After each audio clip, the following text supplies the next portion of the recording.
Very happy to welcome our next speaker. Welcome, Tony Elliot. Hello. Tony, if anyone has invented modern London, it's you. Do you agree? No, I think we reflect. I think we reflect modern London, and certainly, I think one of the things I'm proudest about is that Time Out has enabled a lot of things to happen. You know, because the sheer fact that it's free, that we take an interest in people, and we particularly take an interest in things that are new, young, often underfunded, fresh. You know. I think it's kind of really nice to be so modest, but I think it's kind of really without Time Out, a certain experience of the city has become impossible. And I think that you tested something in this city which kind of brought something that was totally fragmented kind of together. Sure. And I think that device has now become a model for metropolitan life in kind of many other.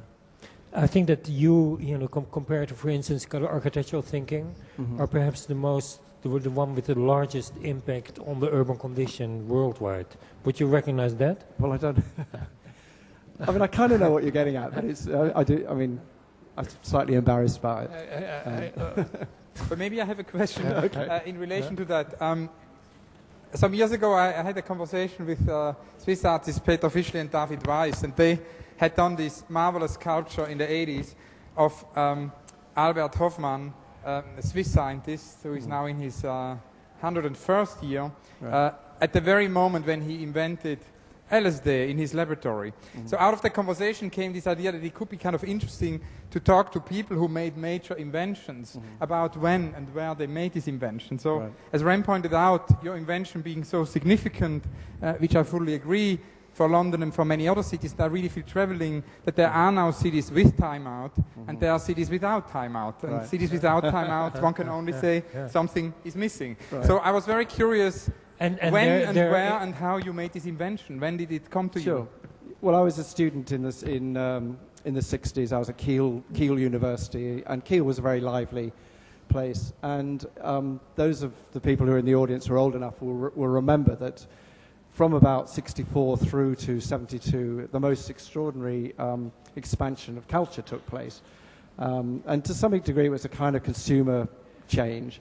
But all the things that you take for granted, like, you know, in music, the Pink Floyd and the Rolling Stones and things, in theatre, people like Peter Brook, the Living Theatre, Fringe Theatre even, which, you know, in a sense, we coined the name Fringe Theatre, but I mean, we didn't invent it, but it was starting then. And I was interested in all those things, and it was very hard to find out. And there was an environment of alternative or fringe papers then. Some of which were political papers, which sadly you don't have now.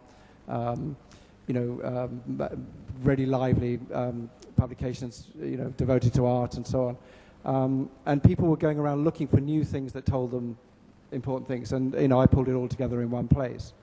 And also, I think significantly, we told people what was worth going to and what they'd expect when they got there. So what is the new thing? Because I think there is in Paris there are these magazines that tell you what is going on. But is the new thing about Time Out that it doesn't make a distinction, or rather includes also anything alternative or not mainstream or? No, we start off with a mission to be comprehensive. Yeah. When I first started the magazine, partly because it was smaller and there was less space, for example, it wouldn't list. I mean, even the equivalent today would be not listing, Andrew Lloyd Webber musicals, because the important thing was to give the space to plays that were good and well acted. Now obviously we are obliged to provide a kind of comprehensive service. But the emphasis always is, I hope, and seem to be, on what's good. Yeah. And can you maybe tell us a little bit about, because we're very interested in this idea of mapping the city and this whole, the sort of impossibility really of having a synthetic map of the city. Something is always missing. How did the sort of mapping through Time Out operate? Because working on these different categories for the marathon with many drawings with different color schemes, it's obviously kind of related very much to the sort of Time Out categories and. Well, the mapping in a sense is clearly done basically by the journalists, and I think a lot of people don't realise, but it's obvious when you think about it that Time Out is a series of mini magazines all, bolted together. So I don't think there's a single member of staff who works in any other area than the one they're employed in. So people think they can do magazines like us by just getting a bunch of journalists, and they go, oh well, you can write about theatre and dance and comedy because it's all on a stage. We don't do that. So you employ people to really be experts in their areas, and sometimes they screw up. And for an example was, I'm very embarrassed to say, but Time Out virtually missed punk in London, and the reason was that the music editor at the time was very focused on what was important there, which was something called pub rock, because all the pubs were having all these bands.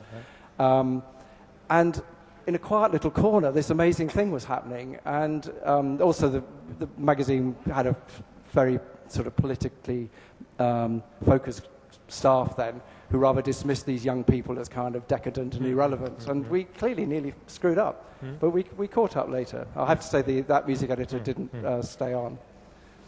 Now, obviously, Time Out now exists in many, many different cities. So we also wanted to ask you about globalization and the kind of impact of globalization. Edouard Glissant always says that there is the risk of homogenization and sort of homogenizing forces taking over through globalization. So I was somehow wondering to which extent, when Time Out happens in other cultures, in other cities, in other geographies, in other contexts, to which extent there is a kind of a change. Yeah. Do you mean that we change things in some way? Yeah, if there are kind of local transformations or local adaptions or translations, sort of different forms of... Yeah, I think that, we have a lot of people who come to us, and we've also go and look for people to do local magazines. And one of the things that's fantastic is that they tend to get it right because they're passionate about doing it. And the magazines work because they are a reflection of what goes on in those cities. And they're all not the same, in a sense, because they're not dominated by, I can't think of an example, advertisements from Starbucks, Gap, whatever. The people there are looking for the aspects and of the cities that are full of character and good, How does it work if another city wants a Time Out? What do they do? Well, basically, if somebody comes along, there's a thing called licensing titles, and it works very simply that they do a business plan projecting the number of copy sales, likely advertising, and against that we work out what will be paid, and it's normally a percentage of their revenue in the region of 8%. And then we give them a format, which is basically the design, and they get to go on, recruit the staff, and start producing it. But we carefully monitor that they are producing a magazine that fulfills what it ought to be. And can you revoke it? Yes, we haven't pulled out any yet. But they get a license for a number of years. Yeah, they're licenses that are 3 or 5 years, and the plan is that they would always renew. I mean, there are one of the areas that there was a problem at the beginning. It's been rectified now. For example, was in China, and a lot of that was to do with that the people that they wanted to employ were young and relatively, in a sense, compared to Western people, relatively underdeveloped and less experienced, I suppose. And so it was a struggle to get it right. But they've now got it right with some sort of real direction from us. Are there unrealized Time Out projects, cities where you always wanted to go and where it kind of didn't happen? Yeah, the place we'd really like to go substantially is the major European cities like Paris, like Rome, Barcelona, Madrid, and things. And the problem there is that there are existing magazines, and they're more like glorified classified advertising. They don't really have editorial, and they're useful, and the local audience is completely used to them. And they're cheap. And the trouble with Time Out is that because you need to employ a lot of people to get it right, the cover price is expensive. So if you launch a magazine, for example, in Paris, that's the equivalent of what we do here in London, it would be nearly 5 or 6 times the price of, say, Periscope. And the French would go, well, that's far too expensive, Do you think the time is ripe to do something on Europe? That you should simply leap to a bigger scale? Not the city, but the continent? No, I don't think so. I mean, I think, you know, I think it would be so unbelievably interesting to buy a telephone book every week, Sure. you know, of what is going on in Europe. I think we can do You could be a kind of really political genius if you did Right. that.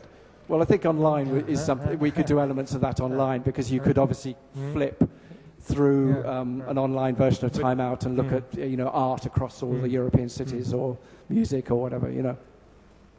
One of the things we want to kind of achieve with the marathon is to get a sort of an idea of London, obviously as a very incomplete portrait, as it will Sure. always be incomplete. And I was somehow wondering to hear from you how you feel that London changed, how you see London in 2006, and if you had kind of any sort of dreams for London. Dreams. I'll come back to that. I mean, London is, I think, fantastically exciting. I go to America once a month because we have a magazine in Chicago and one in New York, and I'm always very happy and excited when I come back into London, and I come through Westway, which I think is one of the best, you know, roads in London. And those that didn't know, there was a plan years ago to build a whole box all the way around London, which would have been like Westway, but all the way. And lots of people, including us, completely opposed it. And it's a pity, in a sense, now it doesn't exist. And you know, London is incredibly sophisticated now in compared to what it was even, you know, 15 years ago in terms of, you know, cafes and bars. Fantastic number of art galleries, and really significantly the way that there's a sort of, if you like, a formula that as London pushes out into other areas, I think people expect to have a fairly sophisticated environment. And then there's generation after generation of people who come through the whole time doing things. And it's you know, I think we're more entrepreneurial, frankly, than the Americans, who I spend a lot of time with. I have one more question, and the only critique I would dare to kind of voice. I think that sometimes Time Out, particularly in countries like Dubai, becomes the kind of voice of the expats, or where does an expat go to? Right. And so, you know, all the intricacy of the London Time Out is completely lost, and it suddenly becomes a magazine for Australians to survive. But Dubai is a special case, because I mean, I don't know how many people have been to Dubai, but there are a lot of expats there. And it's produced, you know, up to some degree, it's produced by people for that group of people. But I think that's, I mean, where else do you think it doesn't work as well as it does as it should? Maybe in China, there's some of the same thing that you would like more Chineseness or more. But anyway, let me tell you where our most successful current title is, and it's in Almaty. And I wonder how many people here know where Almaty is. Right. And you know, we weren't looking to do a magazine in Almaty, but some people came along. They now license it, and it's fantastically successful. It's amazing. In terms of content. Well, also, yeah, but it works. You know, there's enough going on there, and it's great. Okay, thank you very much. Thank you very much. Thanks a lot.